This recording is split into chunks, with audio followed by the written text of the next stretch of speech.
for example, and we all pray it doesn't happen because everybody wants the W to come back. So my question is, if for some reason that there was a lockout and, the season didn't come back. I feel like I can't say that there is or there isn't because I'm not 100% sure, but I know Unrivaled is prepared in so many different instances.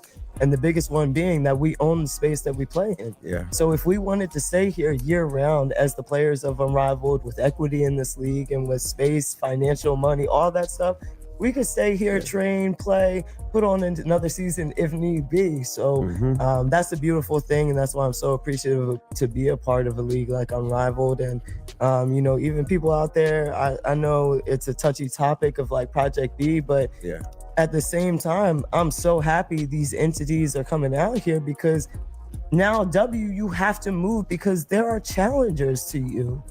You are not the sole entity of the best basketball players in the entire world anymore. There are other leagues out there that want to compete with you. And are you going to stand on business or are you not? But first, you need to understand why people are even saying something this extreme. Because this season was the WNBA's golden moment. For the first time in a long time, it didn't feel like a niche product. It felt like something you had to pay attention to.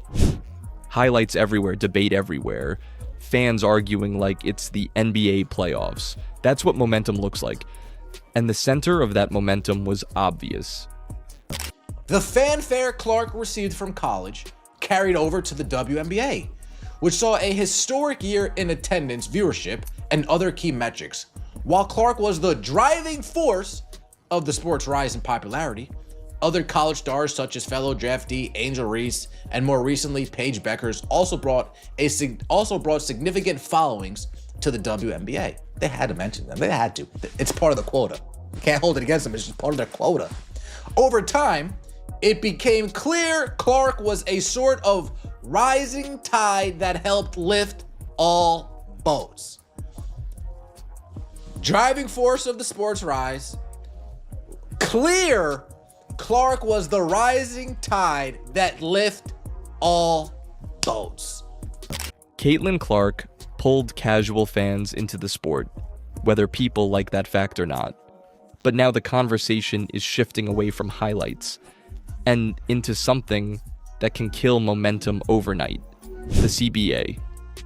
Because once fans hear words like no deal and season in jeopardy, they don't think, oh, they'll work it out. They think, wait, is this whole thing about to disappear? And that's why the title isn't random. Because Rebecca Lobo actually criticized WNBA players for how they have completely mishandled these negotiations. She criticized WNBA players for their inability of maintaining support from the fan base.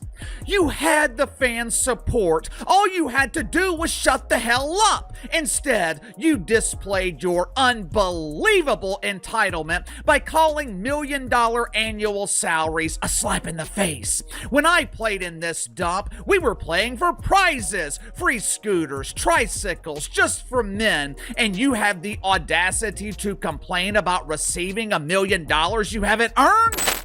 Caitlin Clark era is over isn't a stat, it's a fear.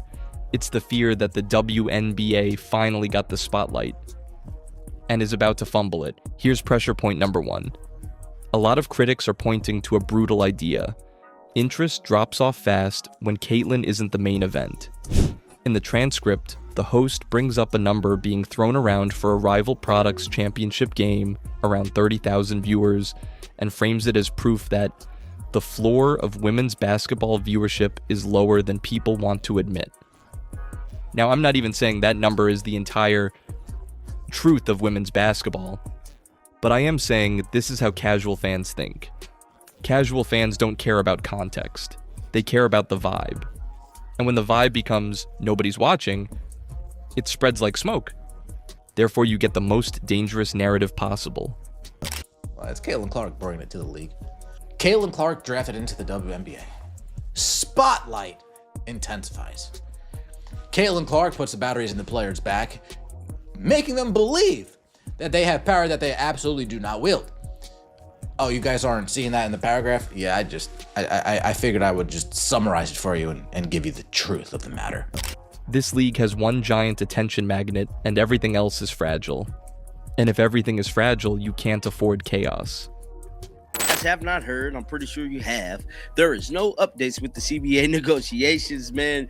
And this is really starting to be very, very painful to report on, because as we know, we supposed to be getting ready for none other than WNBA free agency. And as of right now, we're not getting ready for WNBA free agency.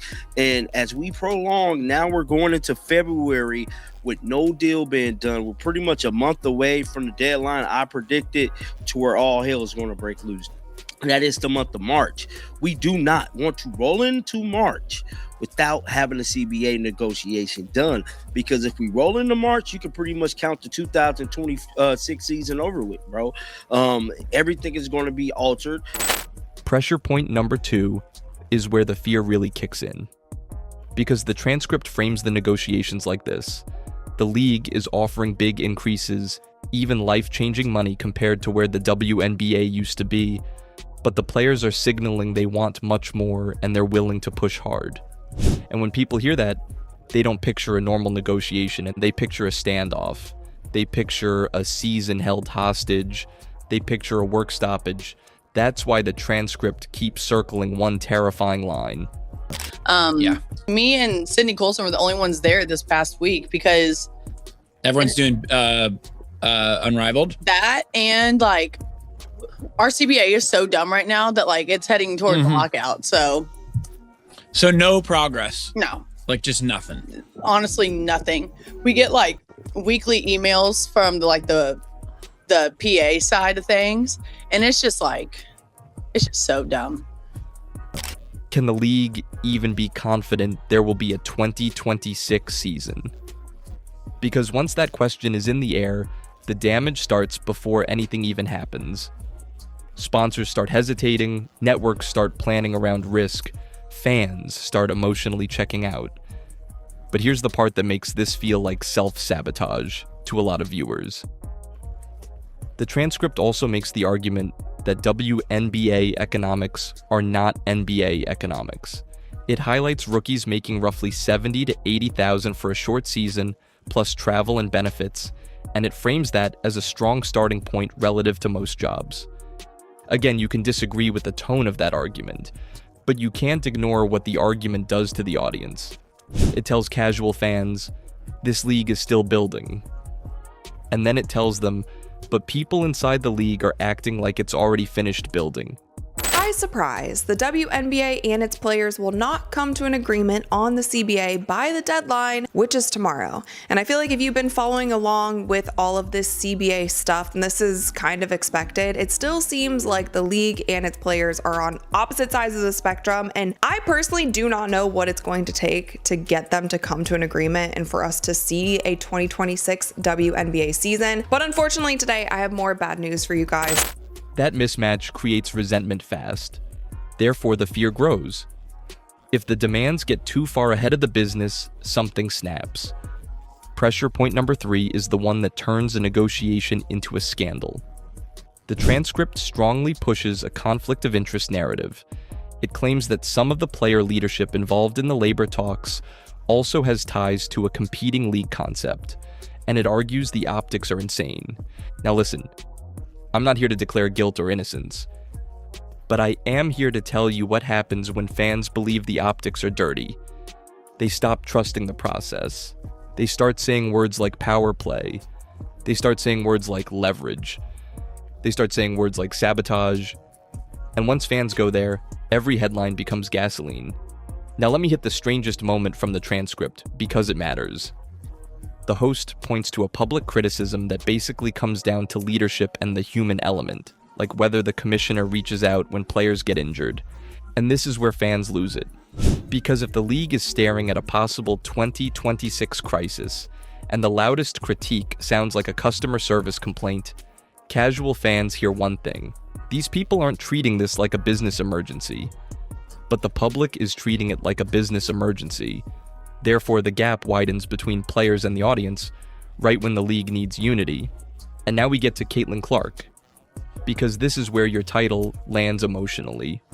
The transcript says what a lot of fans are whispering. Caitlin had a chance to be the voice of reason and publicly push a calmer message. Something like, take the progress, lock in stability, then grow into bigger numbers. But instead, the feeling from that commentary is silence. And silence is dangerous in a panic cycle. Because silence becomes a story. Fans start projecting onto it. She doesn't want to get involved. She's protecting her brand. She agrees with the hardline stance. She's already planning her next move. And even if none of that is true, it still spreads.